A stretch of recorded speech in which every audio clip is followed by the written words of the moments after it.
ಹಾಸನದಿಂದ ಹೊರಬಿದ್ದಂತಹ pen drive ಸುತ್ತ ಒಂದು ಸಣ್ಣ ವಿಶ್ಲೇಷಣೆ ನಡಿಲೇಬೇಕಾಗುತ್ತೆ. ಇದು ಯಾರೋ ವಿರೋಧಿಗಳು ಮಾಡಿಬಿಟ್ರು, ಯಾವುದೋ ಷಡ್ಯಂತ್ರ, ಯಾವುದೋ ಪಿತೂರಿ ಅಂತ ಅಷ್ಟು ಸುಲಭವಾಗಿ ಎತ್ತಿಸೋಕ್ಕಾಗಲ್ಲ.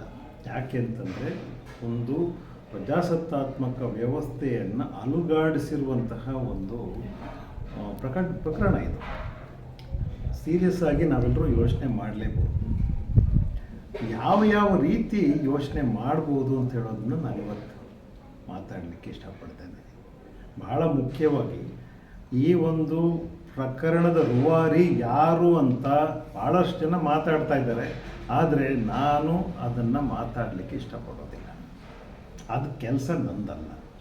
ಆ ಕೆಲಸವನ್ನು ತನಿಖಾಧಿಕಾರಿಗಳು ಮಾಡಬೇಕು. ಸರ್ಕಾರ ಅದಕ್ಕೊಂದು ತನಿಖೆ ಮಾಡಿ ಯಾರು ಇದನ್ನು ಮಾಡಿದ್ದಾರೆ, ಯಾವುದಕ್ಕೋಸ್ಕರ ಮಾಡಿದ್ದಾರೆ, ಹೇಗೆ ಮಾಡಿದ್ದಾರೆ ಅನ್ನುವಂಥದ್ದನ್ನು ಕಂಡುಹಿಡಿಯಲೇಬೇಕು.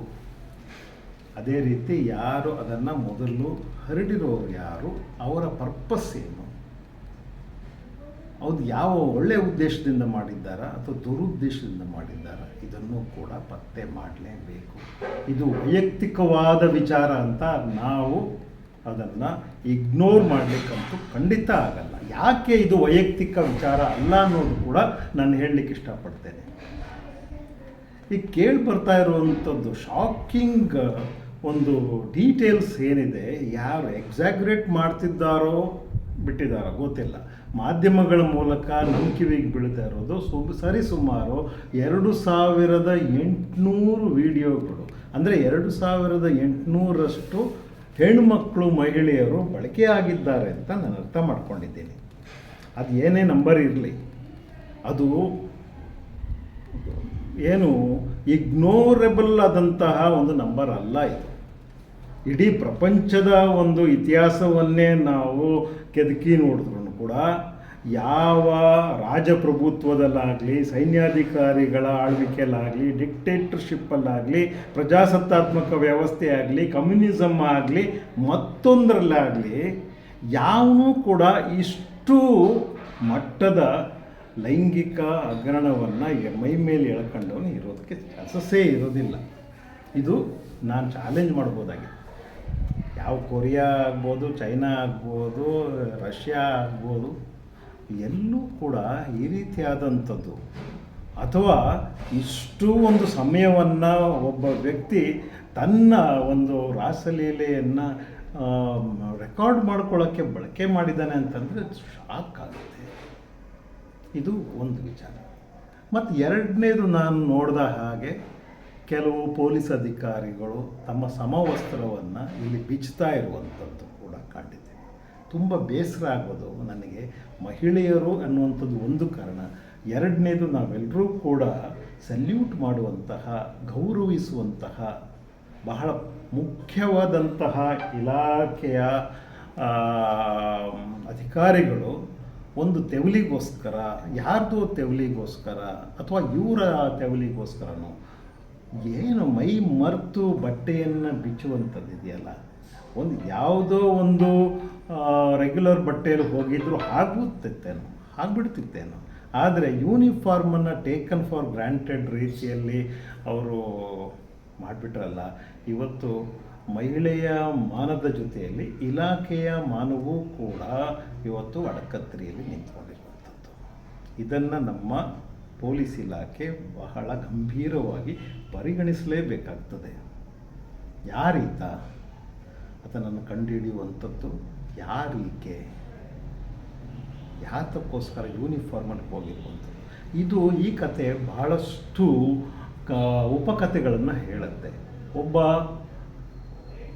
ಅಧಿಕಾರದಲ್ಲಿರುವಂತಹ ವ್ಯಕ್ತಿ, ಇನ್ನೊಬ್ಬರು ಪೊಲೀಸ್ ನೌಕರಿಯಲ್ಲಿರುವಂತಹ ಮಹಿಳೆ, ಇವರಿಬ್ಬರು ಒಟ್ಟು ಸೇರ್ತಾ ಇದ್ದಾರೆ, ತಮ್ಮ ತೃಷೆಗೂ ನಿಗ್ಗಿಸ್ಕೊತಾ ಇದ್ದಾರೆ, ಅವರು ಒಂದಾಗ್ತಾ ಇದ್ದಾರೆ, ಸ್ಕಿನ್ ಟು ಸ್ಕಿನ್ ರಿಲೇಷನ್ಶಿಪ್ ಇದೆ ಅಂತಂದರೆ they can do anything on this ಅರ್ಥ. ಏನು ಬೇಕಾದ್ರೂ ಮಾಡ್ತಾರೆ. ಈಗ ಅದನ್ನು ನೋಡಿದವರು ಯಾರು ಏನು ಬೇಕಾದ್ರೂ ಊಹಿಸ್ಕೊಳ್ಬೋದು. ಹೇಗೆ ನಾನು ಅಲ್ಲಿಗೆ ಹೋಗಿ ಒಂದು ಕಂಪ್ಲೇಂಟ್ ಕೊಡೋದು, ಕೊಟ್ಟರೆ ತಗೊಂಡ್ಬಿಡ್ತಾರ, ಆ ಪೊಲೀಸ್ ಎಷ್ಟು ಕಂಪ್ಲೇಂಟ್ ತಗೊಳ್ಳೋಕ್ಕೆ ಸಾಧ್ಯತೆಗಳಿದೆ, ಇದು ಭಾಳ ಮುಖ್ಯವಾದಂಥದ್ದು. ಮತ್ತು ಆಕೆಯನ್ನು ಬಳಸ್ಕೊಂಡು ಹೇಗೆ ಇವರು ಎಷ್ಟು FIRಗಳು ಮಾಡಿಸ್ಲಿಕ್ಕೆ ಚಾನ್ಸಸ್ ಇಲ್ವಾ, ಇದನ್ನು ನಾನು ಯೋಚನೆ ಮಾಡ್ತಾಯಿದ್ದೀನಿ. ಎಲ್ಲಕ್ಕಿಂತ ನನಗೆ ಕಾಡಿರುವಂಥದ್ದು ಆ ಮನೆ ಕೆಲಸ ಮಾಡ್ತಿದ್ದಂತಹ ಮಹಿಳೆ ಕಾಲು ಹಿಡ್ಕೊಂಡು ಬೇಡ್ಕೊತಾಳೆ, ಬೇಡಪ್ಪ ಬೇಡಪ್ಪ ಅಂತ. ಆದರೂ ಕೂಡ ಆತ ಬಿಡದೆ ಏನೇನೋ ಅಸಹಜವಾದಂತಹ ಒಂದು ಲೈಂಗಿಕ ಕ್ರಿಯೆಗಳನ್ನೆಲ್ಲ ತೋರಿಸ್ಬಿಡ್ತಾನೆ. ಭಾಳಷ್ಟು ಹಿರಿಯ ಒಂದು ವ್ಯಕ್ತಿ ಆಕೆ, ಅಂದರೆ ವಯಸ್ಸಿನಲ್ಲಿ ಸ್ವಲ್ಪ ಹೆಚ್ಚಿಗೆ ವಯಸ್ಸಾದಂತಹ ಮಹಿಳೆ ಅಂತ ಕಾಣುತ್ತೆ. ಆಕೆಯನ್ನು ಕಾಡುವಂಥ ರೀತಿ ಅಯ್ಯೋ ಅನಿಸುತ್ತೆ. ಅದನ್ನು ಮಾನವೀಯ ನೆಲೆಗಟ್ಟಿನಲ್ಲಿ ನಾವು ನೋಡುವಂಥದ್ದು ಅತಿ ಮುಖ್ಯ ಆಗುತ್ತೆ. ಇವೆಲ್ಲವನ್ನೂ ಕೂಡ ಒಟ್ರಾಸೆ ನಾನು ಒಂದು ವಿಶ್ಲೇಷಣೆ ಮಾಡಿದಾಗ ಇದು ಒಂದು ರೀತಿಯ ಮಾನವ ಸಾಗಾಣಿಕೆಯೇ.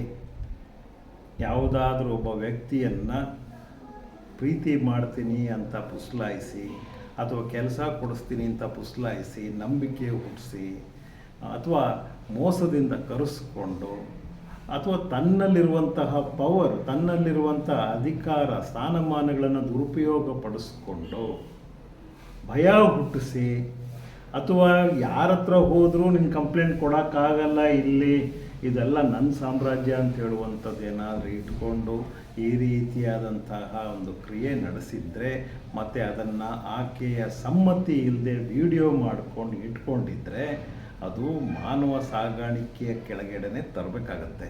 ಏನು ಮುಂಬೈ ಬ್ರಾತಲಿಗೆ ತಗೊಂಡೋಗಿ ಮಾರಾಟ ಮಾಡಬೇಕಾಗಿಲ್ಲ. ಹ್ಯೂಮನ್ ಟ್ರಾಫಿಕಿಂಗ್ ಅಂದ ತಕ್ಷಣ ಬೇರೆ ಬೇರೆ ಪರ್ಪಸ್ಸು, ಅವನದೇ ಆದಂಥ ಲಾಭ, ದುರ್ಲಾಭ,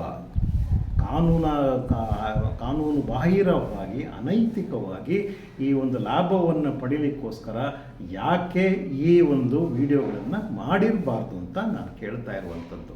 ಎರಡನೇದು, ವೈದ್ಯಕೀಯ ನೆಲೆಗಟ್ಟಿನಲ್ಲಿ ನೋಡೋದಾದರೂ ಕೂಡ ಇದು ತುಂಬ ಒಂದು ದೊಡ್ಡ ಅಬ್ಸೆಷನ್ ಇದೆ.